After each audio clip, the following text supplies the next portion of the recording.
Welcome into College Football Now. I am Harrison Graham from Chat Sports, and on today's show, 10 coaching candidates to replace Bryan Harsin at Auburn. If he gets fired, hasn't been fired yet, but where there's smoke, there is fire. We'll explain in just a second.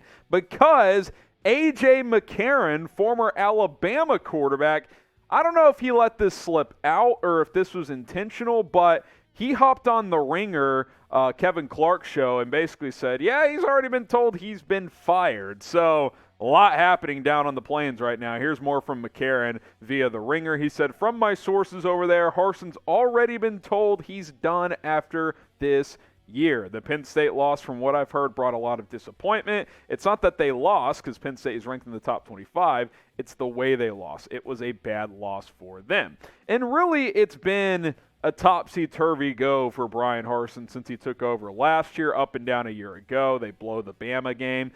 This year, they beat Mercer. They don't look great in an 8-point win over San Jose State. Then the Penn State loss, which McCarron just outlined there, 41-12 at home. Penn State's a good team, but you shouldn't get blown out by 30 if you're Auburn. And then I think Harsin would have been fired last week had they lost that game to Missouri, which they should have. The Missouri Tigers missed a 26-yard field goal at the end of regulation and then fumbled out of the back of the end zone to win the game in overtime after Auburn had kicked a field goal. Auburn survived, so they didn't fire Harsin after a win, but they very well could have had they lost. So I'll ask you guys, and then we're going to get into 10 coaching candidates that could replace him at Auburn if he does get fired. Should Auburn fire Bryan Harsin? Simple question. Type Y for yes, type in for no. Pin comment on today's show, so if you get hit with the YouTube ad break, answer this question, and then when you come back, we'll have 10 coaching candidates for the Auburn Tigers.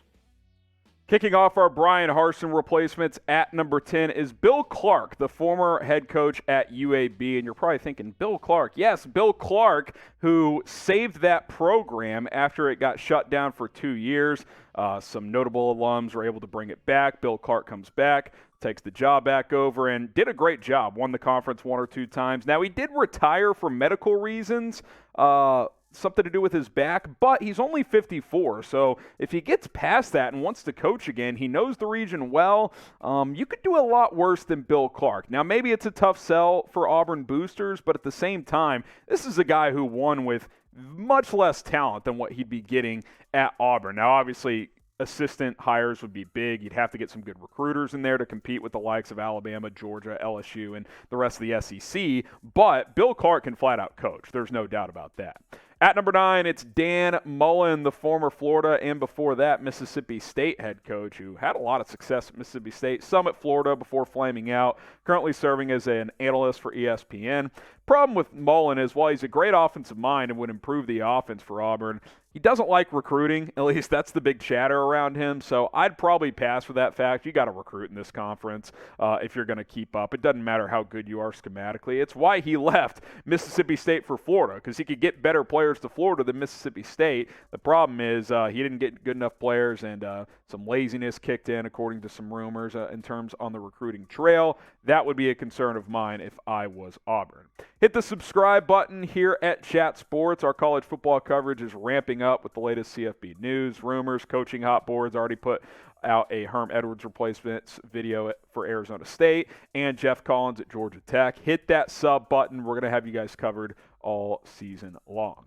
At number 8, it is Bill O'Brien, the Alabama offensive coordinator, who there's pros and cons to this in my opinion. Number 1, I'm not a huge fan of Bill O'Brien. You could certainly do worse. I'm not a huge fan. At times I watch him call plays for Bryce Young, and I'm like, you got to call a better play in this situation. I think he gets a little stagnant at times as a play caller. But the pros for him, he helped bring back Penn State after the Joe Paterno, Jerry Sandusky scandal. Did a good job with that. He was actually a pretty solid head coach for the Texans. Things started to flame out when they gave him player personnel.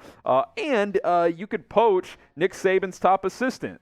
That's appealing if you are Auburn, right? So pros and cons. He wouldn't be my top candidate, but you could certainly do a lot worse. Jim Knowles, if you want to go defense, I think this would be the guy. The Ohio State defensive coordinator did wonders at Oklahoma State last year, made them a top 10 defense. They've never played defense under Mike Gundy, but a year ago they were special on that side. He gets the Ohio State gig. That defense looks much improved this year. I think he'll get a head coaching job soon. The question is Auburn too rich of a job for him? That is the question for Jim Knowles. Should Auburn go offense or defense with their next head coach? Type O for offense, type D for defense. Let me know what you guys think down in the comments section. Typically, offense in 2022 is the way to go. That's where Auburn has leaned in the past, but maybe changing things up wouldn't be so bad. At number 6, Hugh Freeze. If this was after 2020, I'd be like, yeah, he'd be probably top 2 or 3 on my list. What he did at Liberty, winning, 10 games that year or whatever it was impressive. But then he gets Malik Willis a year older. You would think, oh, Willis is going to take off. Maybe he's a sleeper Heisman candidate. He took a step back under Hugh Freeze. I was not impressed with what Freeze did a year ago. We'll see how he does the rest of this year at Liberty. I still think he could be in the mix, but I was disappointed. I think he hurt his own stock with how Liberty performed in 2021. Now, BetUS is the place to go if you want to bet on college football games all season long. Heisman odds, whatever it is, you can do so with BetUS. Go to chatsports.com/bet. Use promo code CHAT125 to get 125% deposit bonus. Got to use our link to get the deposit bonus.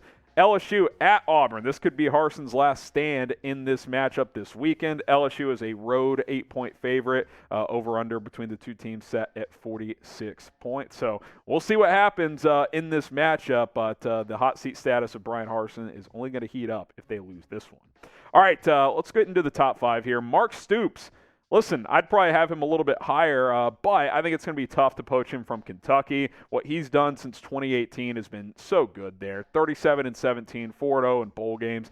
That's unheard of at Kentucky. He's a hell of a football coach. The problem is he's very comfortable. They would never fire him. I mean, it would have to fall off a cliff or there'd have to be a major scandal for UK to fire Mark Stoops because they don't care about football like they do basketball. So he's got a really cushy job. Now, if he wants a tougher challenge and wants to help bring Auburn back, that could be appealing, but Auburn would certainly have to pay up. At number 4, Matt Rhule, the current head coach of the Carolina Panthers. They're off to another slow start this year. He has not translated well to the NFL over the past 3 seasons, but he made Temple football very relevant with how he turned that program around. Takes the Baylor job after the Art Briles scandal, gets them back to relevancy, wins 11 games his last year there. That helps him get the Carolina job. There's been rumors of him wanting to come back to college football, and if he gets fired from Carolina or decides he wants to come back to the college game, I do think Auburn could be a good fit. At number 3, Deion Sanders, the head coach of Jackson State. Prime time in the Plains. Who says no? Teams are going to start looking heavily at Deion. TCU interviewed him last year. Other teams have shown interest. I think Georgia Tech should really push after him, bring him to the ATL. But if you're Auburn, this is a guy that will connect the players. He is a guy that could probably help maximize NIL funding. I think Deion Sanders is going to get a big job if he wants to. Now, he may just want to hang out at Jackson State and keep bringing more attention to that HBCU, which is certainly admirable. But if he wants to make more money and really be a big name in college football, jumping to Auburn would be a hell of an opportunity.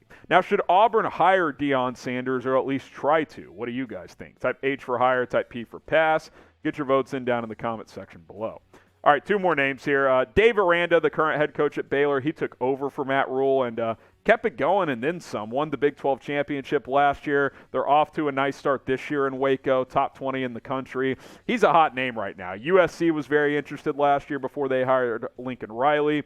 LSU was interested as well, as he was the DC there a couple of years ago. He's got the SEC ties with that LSU resume from a few years ago. You're going to have to pay up, though. Baylor just paid up. He's comfortable in Waco. He likes the current job he has. Again, he turned down interest from those programs. So we'll see. But Dave Aranda is going to continue to garner interest from other big-time programs. And at number 1, it is Lane Kiffin, head coach at Ole Miss. Now, the Lane train is making over $7 million in Oxford, which is very, very nice because the cost of living there is not super expensive. But what he's done there, you know, he wins 10 games a year ago, turned Matt Corral into a third-round pick. He's doing another nice job this year. He's got him top 15 in the country. He knows Nick Saban very, very well. He could have some insight when Auburn plays Alabama on a yearly basis. You're going to have to pay up, though. The boosters are going to have to pay up. We'll see how motivated these Auburn boosters are if a coaching search opens up, which I think it's trending in that direction when it comes to Bryan Harsin. But Lane Kiffin would be a good get. There's no doubt about it. All right, there you go. That's it for our Auburn coaching candidates. If Bryan Harsin gets fired, keep an eye on it. If they lose to LSU this weekend, especially bad, that could be the end of the road. Give me a follow on Twitter at HGramNFL. I'm always tweeting about the NFL and college football, especially on College Football Saturdays, which is coming up soon. So go ahead and follow me. DMs are open if you want to ask me any questions as well. We'll see you next time here on Chat Sports. Don't forget to subscribe.